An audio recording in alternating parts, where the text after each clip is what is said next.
Hello, everyone. Welcome to the Monday edition of Daily Betslip. We have one final game left in Week 7 of the NFL season. Joining me on today's episode for the first half of it, Larry Hartstein with Sportsline. He's a senior analyst with him. You can also catch him on the Early Edge podcast. Larry, thank you for joining me. I want to start off by talking about the games yesterday because last week I looked like an idiot because I went on radio shows and podcasts and on Twitter telling people to fade both the Giants and the Titans because they were overrated. And then, of course, both teams won.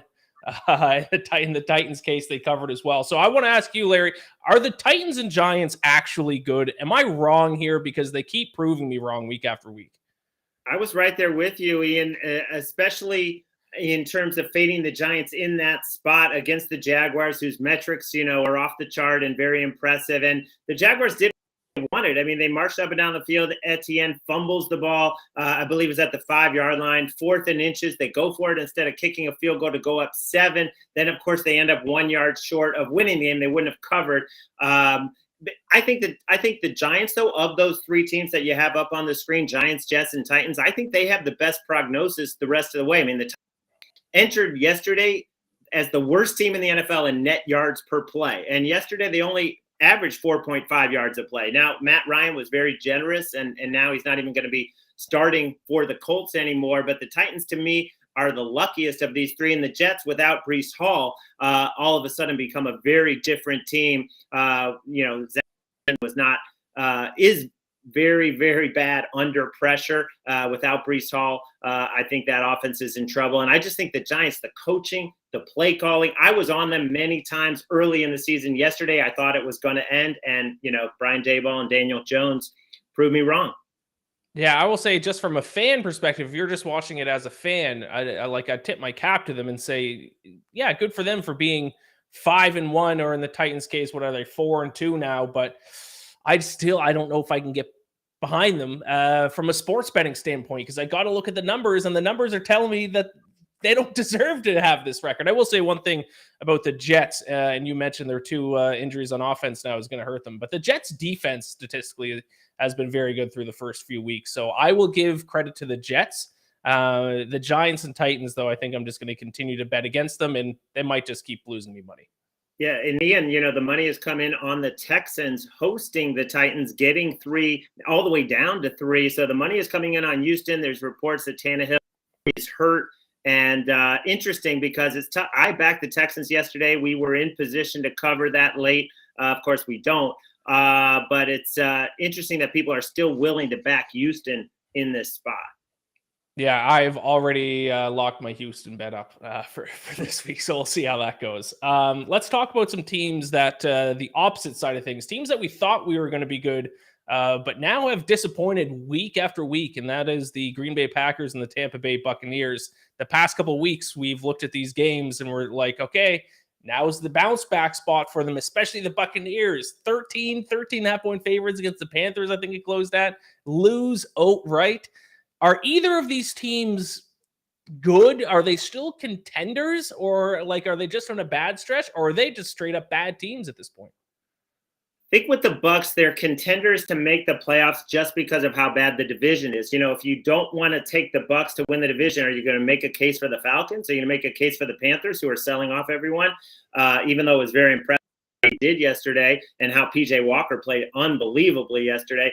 And what about the Saints? To me, the Saints have a lot of potential. They have a lot of guys hurt that if they come back, talking about Lattimore and Paulson Debo, and of course Landry and Thomas, they're a team that has the talent. But still, do you want to make a case for any of those over the Bucs, who still have a solid defense? But yeah, I don't think either of these teams are contenders. The Packers, their O-line is a mess. They cannot block up front. They're not explosive at all. And they're deep on offense, and their defense is just getting manhandled, on the ground. They're getting manhandled. So I'd say the Packers, right now, outside chance to get a wild, and the Bucs, a good chance to win the division by default. I will say today I placed a bet on my Atlanta Falcons to win the NFC South at 4-1. So that was a bit of a biased bet. That probably wasn't a smart bet, but I hope the Bucks continue to implode. Luke Schill is in the chat here. He says, "I'm a huge Packers fan that will be at the Buffalo game next week. I'm slamming the Bills." Yeah, Bills 10.5-point favorites over the Packers. Before the season started, we would not have guessed that was going to be the line for the game. Is that too many points? Do you think the Packers can bounce back, at least cover this week, or are you with Luke and are you going to be slamming the Bills in that spot? And it's Buffalo or pass. Buffalo off the bye. Aaron Rodgers has never been a double-digit underdog ever. I think people are going to throw that around, maybe convince themselves that the Packers. But I love that Bills defensive front, and you haven't been able to handle Washington. You haven't been able to handle the Jets front. Now you're on the road and trying to handle the Bills front. I don't like it. Let's talk about the San Francisco 49ers coming off a bit of a tough loss here, but they obviously made the news last week trading for Christian McCaffrey. Does he make this 49ers team a potential contender? I saw them 14-1 to win the Super Bowl. Obviously a great defense. Who knows about Jimmy Garoppolo, but right now, to be fair, the NFC is almost completely wide open. You have the Eagles on top and then a bunch of teams that are maybe kind of contenders. Are you buying any stock into the 49ers with Christian McCaffrey now? I think there is some value, especially after the way they lost yesterday, playing a very impressive Chiefs team. They're starting to get healthy, and I know a lot of those guys were back yesterday, but in their first game back, that was a tough matchup. And to me, it's not so much about McCaffrey. It's about the fact that if they can get all those pieces back on defense, this defense can again be maybe not elite, what we thought it was almost historically elite after the first several weeks, but it can be very, very solid. And then you look at the weapons. With Kittle and Ayuk and Debo and McCaffrey, and it's just a wealth of weapons. So I think, yes, after the Eagles, and because the NFC is so weak, they are legit contenders. Let's look ahead to NFL Week 8. We already briefly touched on the Bills and the Packers game, but what about any early bets that you've already placed or any games that you're looking at early in the week before we get into Week 8? Yeah, the Vikings on the look ahead were -6 against the Vikings were off. The Cardinals get that win in a standalone spot, and it looked a lot better than it was. The Saints were totally battered, traveling cross country with Andy Dalton. He gives them 2 pick sixes and an interception in the end zone. So, give the Cardinals credit for that, but they gave up 494 yards and 7 yards a play, Andy Dalton, and the Saints offense, which doesn't have a lot of receivers. And now you're talking about Kevin O'Connell, Kirk Cousins, Justin Jefferson, etc. at home with time to prepare. I love the spot for the Vikings.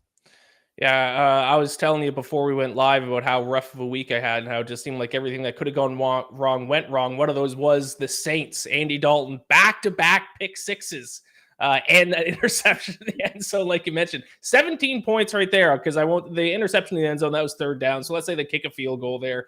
17-point swing, and they end up losing by 8 or 9. So that was certainly one of the ones that was tough to swallow last Thursday night. Let's talk about tonight's game, the final game for Week 7, Monday Night Football game between the Patriots and the Bears. Thankfully, the last time I think that we have to watch the Bears in primetime this season. But my first question to you is this Bears team as bad as people think? Because I'm actually on the Bears tonight. I like them with the points. I don't think they're a good team, but they're around middle of the pack in kind of yards per play and opponent yards per play. I don't think they're as bad as people say. What do you think? I agree with you because, they have a good pass rush. They get pressure, even though it hasn't resulted in a lot of sacks, and they defend the pass a lot better than everyone thought. Now, you can run on them, which really matches up well with what the Patriots want to do. And the Patriots have faced the toughest schedule of offenses this season, and now they get to face the Bears. So you figure that defense, it could look pretty good. But I think it's too many. I agree with you. I think it's too many points. I think the Patriots have had trouble in the past with very mobile quarterbacks. Not predicting an upset here, but the line looks a little inflated. What do you think? Let's talk about the Patriots here. Mac Jones returning to the lineup for the Patriots. Obviously a small sample size. Only I think each of the two quarterbacks between him and Bailey Zappi have played in 3 games. But statistically, Zappe has performed better in that small sample size just this season than Mac Jones has. How do you feel about that quarterback situation? Do you think if Mac Jones doesn't perform, they should take a look at Bailey Zappe again, or is Mac Jones the guy moving forward? I think Mac Jones would love to have faced the Lions and the Browns defense, especially missing the guys that Cleveland was missing. And that was a dream setup for him. But credit to him, and he played beautifully, and he didn't make mistakes. And Mac Jones threw 5 picks in those first few games against competition. So this is an important game for him because he needs to show that he can take care of the ball, that he can lead them to the 20-13 win that people are expecting, and he needs to not make mistakes, and the talk is that he wants to attack more and go downfield, and maybe the offensive coordinators don't that way. Tonight, though, he better take care of the ball, or else I think there could be some rumblings. Yeah, because I mean that is the Patriots offense. For this Patriots offense, the way it's built, you need to at least just not turn the ball over. And as you mentioned, 5 interceptions in his first few games this season. So that's got to change if he wants to hold on to that role. But let's talk about the game. Your best bet, I believe you're looking at a player prop for tonight's Patriots and Bears game.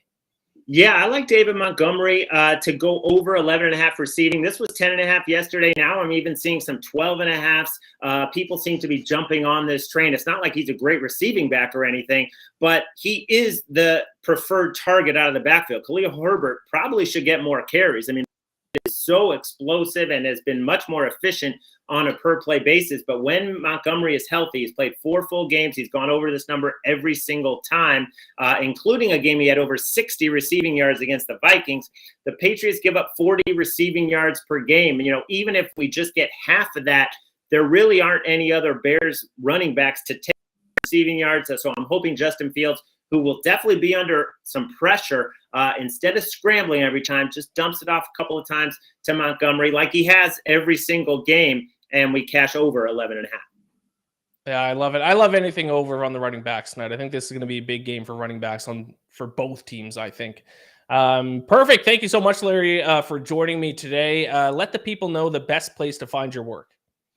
Yeah, you can find me on sportsline.com. You can watch me on CBS Sports HQ. And then we're on every single day on the Early Edge, the Sportsline YouTube page, 10 a.m. Eastern. It's a show hosted by Jonathan Coachman, the coach who you may know from ESPN or WWE or any of his other ventures. But Iain, thanks so much. I really enjoyed it.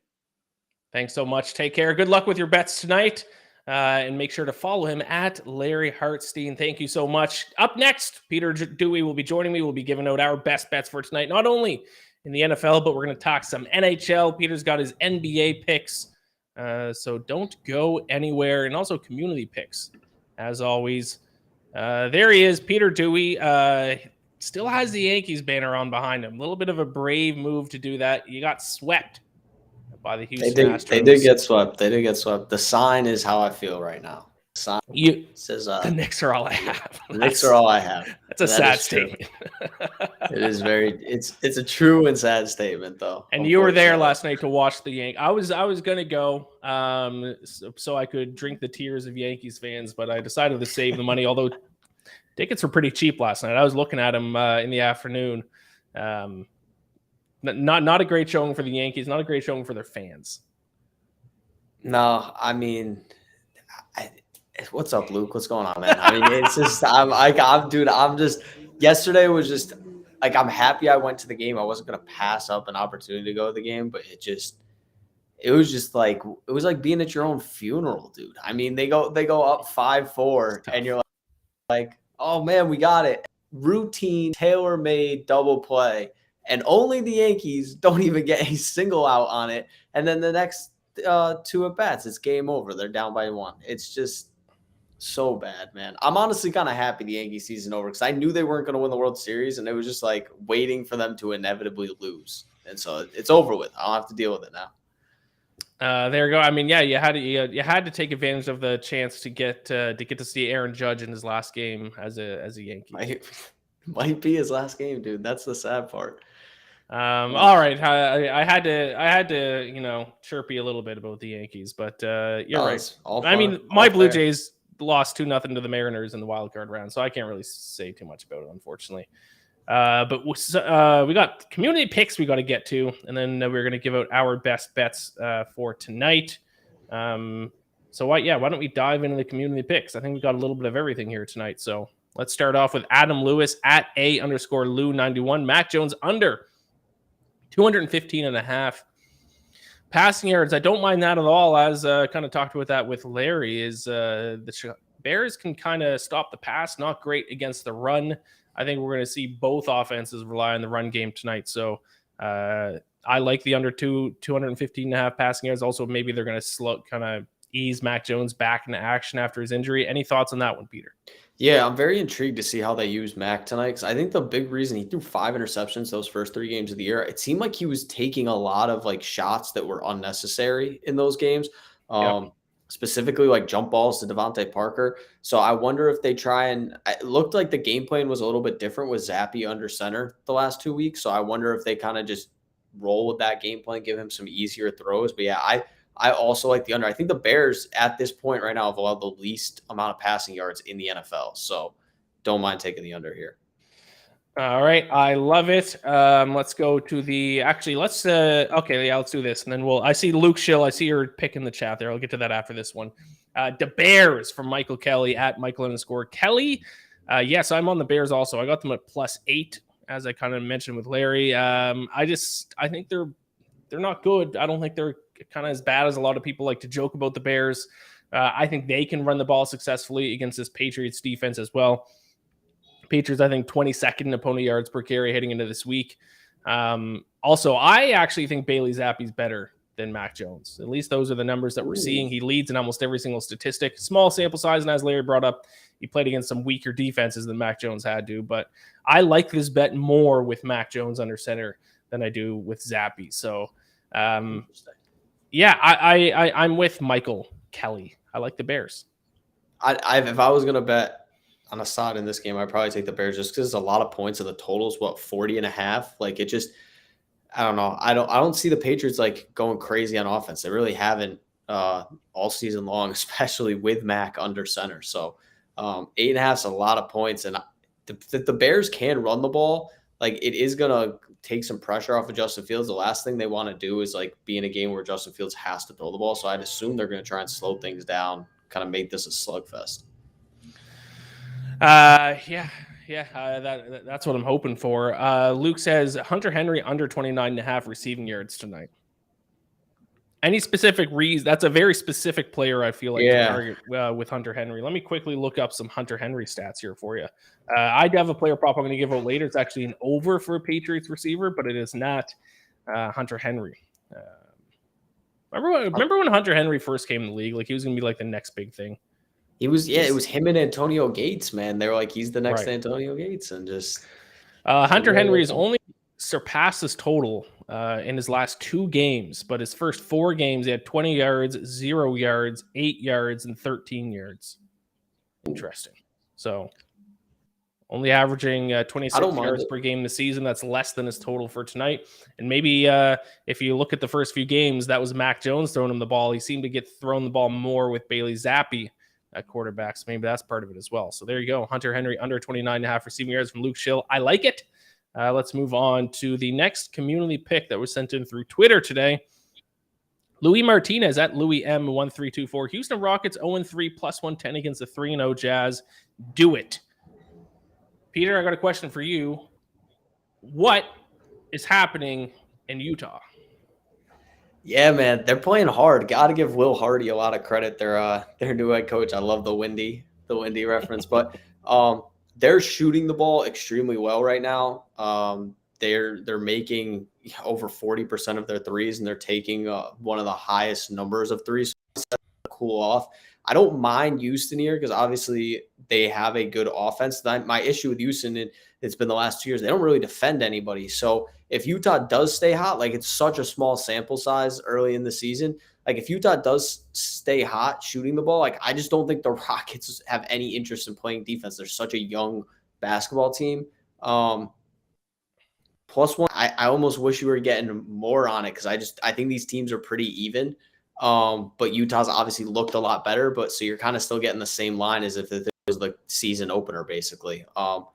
I don't mind taking a shot on it. The Jazz are going to lose at some point, but they're hot right now. And it's very weird to watch because I thought they were going to be one of the first teams in basketball. So there you have it. The Rockets 0-3 against the 3-0 Utah Jazz. Did you pronounce Houston? Why would it? Yeah, it's Houston Rockets. Why? What? Are you pronouncing the H? I thought it was Houston. It sounds like you're saying Houston. Houston Rockets. All right, never mind. Moving on. Are we saying it? I thought maybe not. I thought I was mispronouncing an entire city my entire life. Never mind. Maybe I just misheard you. Let's bring up the next community pick, which is also an NBA bet for tonight. Hot takes with TP3 at TP3 bets. Nuggets -4. Blazers on a back-to-back and went max energy against the Lakers last night. Blazers depth is soft. Blazers aren't going 82-0. Well, there's quite the reason. Yeah, you're right. They'll probably lose at some point. Nuggets still have a rivalry with Blazers from past playoff games. Any thoughts on that one from TP3 bets? Yeah, I'm debating going the other way in this one.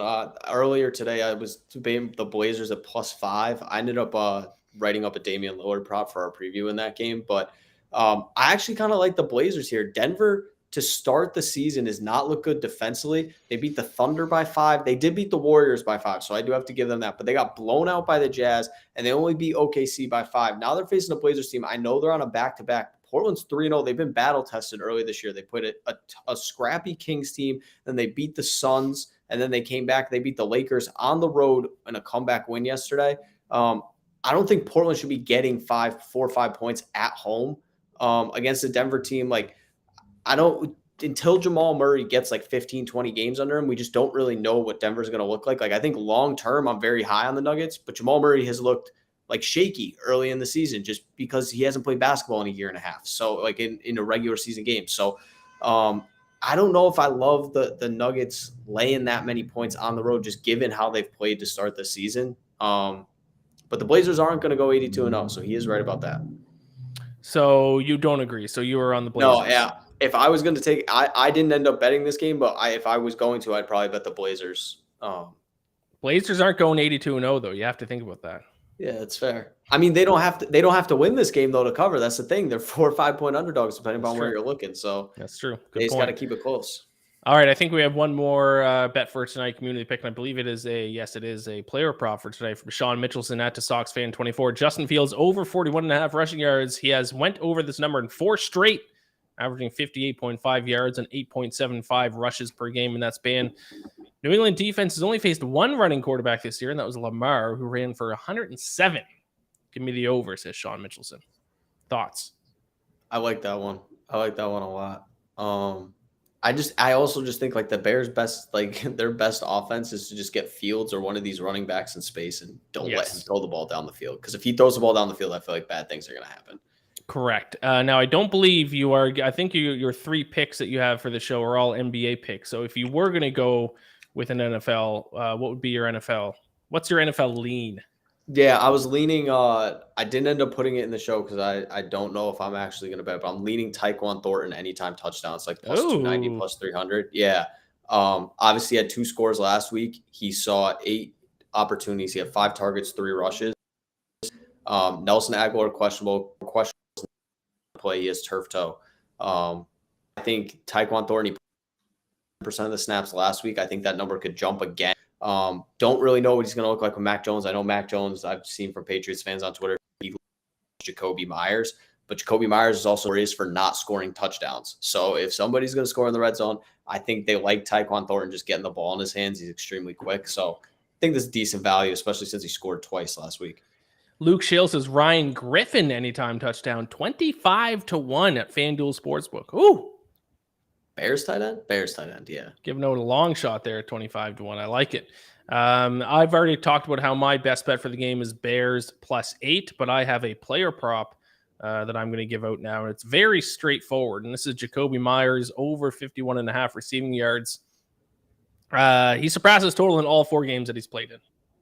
It's really that simple. I think both teams are going to rely on the run game, but Jacoby Myers is also a bit of a deep threat, so he might only need 2 catches to go over this total.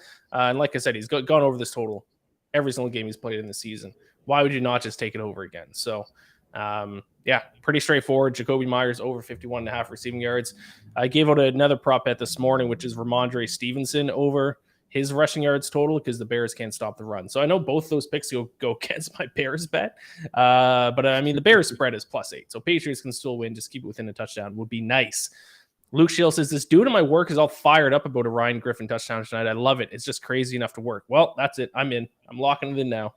25-1. Let's go. But that's it for NFL talk. Let's switch over to NBA and NHL. I got 2 NHL. Peter, you have 3 NBA. So why don't you start us off here in the non-football sports? What's your first NBA bet for tonight? Yeah, I'm taking the Pacers plus 12.5 against the Sixers. Real ugly bet here. But the Sixers lost as 13-point favorites against the Spurs over the weekend. I wanted to take the Spurs. I ended up taking a player prop in that game, Keldon Johnson over points, rebounds, assists, and it hit. But the Spurs also won, which is crazy. Philadelphia has not looked good. The thing that scares me about this Sixers team early in the season, their bench is atrocious. They're not getting any production out of it. And Doc Rivers is basically a 7-man bench. Georges Niang, DeAnthony Melton are the only guys playing like significant minutes off the bench. So that scares me a lot early in the season with a veteran team that they are relying on basically nobody to come in and spell Joel Embiid, James Harden. Like Montrezl Harrell played 9 minutes the other night. He was -12 in those 9 minutes. Just brutal. They are getting no production out of the bench. And you look at the Pacers games this year, they had their 1 and 2, but they lost to the Wizards by 7. They lost to the Spurs by 3, and then they beat the Pistons by 9. They've played well. They're one of the better offensive teams in the NBA to start the season. Right now, they're 8th in offensive rating. Philly's 24th. And the last reason why I really like this, the Sixers are playing the slowest pace in the NBA this year, and they played a slow pace after they traded for James Harden last year. So my thought process here is if the Sixers offense which has not been good, has not been that efficient to start this season, they're going to play at this slow pace. That helps Indiana, who is playing very well on offense, to stay in this game. The less possessions you have, the less chance the Sixers can to run this up. I honestly wouldn't be shocked if the Sixers lost this game the way they've started this season. So 12.5 points, I just think is way too many to give the Pacers here. Yeah, I did the Vegas Insider show with Joe Osborne this morning. He's also on the Pacers plus the points. So, yeah, it seems like a lot of points for a 76ers team that is largely disappointed early in the season. I'll switch over to my first NHL pick here for tonight. And I'm going to go with the Ottawa Senators, -115 against the Dallas Stars here. I did lock this in this morning. I'm curious how the odds have moved. And the big reason why I say that is because the Stars' success this season is largely due to their goaltender, Jake Oettinger, who, if I can bring it up here, see if I can find .959 save percentage and a 4-0 record, Jake Oettinger. But tonight, he will not be playing. It will be their backup, Scott Wedgwood, who is playing tonight. So actually the best odds you can get on the Senators now, -110, even better than what I got. So, yeah, I like the Senators here. The Senators, I think, taking a step forward this year. I've talked about that in the preseason show that I did with Donovan. As a whole, they're outperforming the Stars. They rank 13th in Corsi percentage. Stars rank 25th. So, yeah, if Jake Oettinger is going to start for you, then that might be a good time to back the Stars because he's just completely stolen games for them. But with Scott Wedgwood in net, I will go ahead and fade the Stars tonight. Although I'm seeing right now that the Senators are starting Magnus Hellberg. So I did not know that when I locked in this pick. It looks like they're also starting their backup goalie. Have I ever heard of Magnus Hellberg? Probably not. I feel like you're speaking a different language right now. I'm not going to lie. Quite the name. Well, he is Swedish. So maybe, I mean, it quite literally is a different language. Magnus Hellberg, is he making his first ever NHL start? He might be. So. Oh, wow. That's probably why the odds drop back down to -110, but I don't care. Give me the Senators tonight. They are largely outplaying the Stars and basically a statistic, and they don't have their star goaltender who has been stealing games for them this season. So I'll take Senators -115 as my first NHL pick. Go ahead with your next NBA pick. Yeah, we're going to stick in that Pacers Sixers game. I'm taking Therese Halliburton over 32.5 points, rebounds, assists. I will say the one thing that does have me a little bit nervous with this prop is because the Sixers play a very slow pace. So obviously all statistics, they had a 90-88 game against the Bucks earlier in this season. So some people are going to probably see a step back, but I don't think Halliburton's one of those guys. He is the engine for this Pacers team. They look extremely smart for trading Domantas Sabonis for him last year and just kind of building their franchise around him because he is the real deal. So far this season, averaging 25.7 points, 3.7 rebounds, 9.7 assists per game, percent from the field, 41.3. So that's all-star numbers, even though he's on a bad rebuilding team. Like, those are all-star caliber numbers. Obviously, we're 3 games into the season, but he's showing what he can do. So far this season, he's gone for 37, 42, 38 points, rebounds, assists, like easily cleared this number. And the benefit with Halliburton, he's going to take a decent amount of shots, but he's also creating, like he's pushing 10 assists in every single game. So the bright side, if you're taking this prop, is you're not relying on him to score 25, 30 points to get you there. Like, he could score 18, get you 10 assists and four or 5 boards. And there you go. You're right around this number. I just think it's too low. I've been noticing a lot early in the season with some of these points, rebound, assist props. Like, books are a little scared to put them up really high and get beat on the under. But there's certain guys, like if they keep clearing it, you got to take the over. Donovan Mitchell is one of the guys I was on yesterday. Paolo Banchero has been a guy I've been targeting early in the season until they jumped him up to like 29.5 tonight. So I just think right now, while it's still like early in the season, still small sample size, you can take advantage of some of these. Yeah, I have seen some people really taking advantage of those PRA numbers early in the year. I like it. My other NHL pick for tonight is an underdog. I'm going to take the Pittsburgh Penguins as slight underdogs. Got them at plus 106 against the Edmonton Oilers here. A big fade of Jack Campbell, who will be starting for the Oilers tonight. I know him quite well because he was a Leafs goaltender last year. He blew it for us in the playoffs. .889 save percentage so far this season. So he's been even worse this year in the few games that he started. Now he has to take on a Penguins team that is 4th in shooting percentage, finding the back of the net on 14.49% of their shots. Also, Penguins rank 2nd in expected goals per 60 minutes. So they are just lighting it up offensively. Now they take on an Oilers team that ranks 27th in expected goals against, and they're starting a goaltender with a sub 900 save percentage. So a lot of things going in the Penguins' favor tonight. I like them plus 106 against the Oilers on the road. It is in Edmonton, a miserable place to be. But yeah, I'll take Penguins as slight underdogs. Sidney Crosby, anytime goal scorer. You think that Love happens? It. Sure. Why not? What are odds normally? Have you ever bet like those props in the NHL? I have not, because they're a little.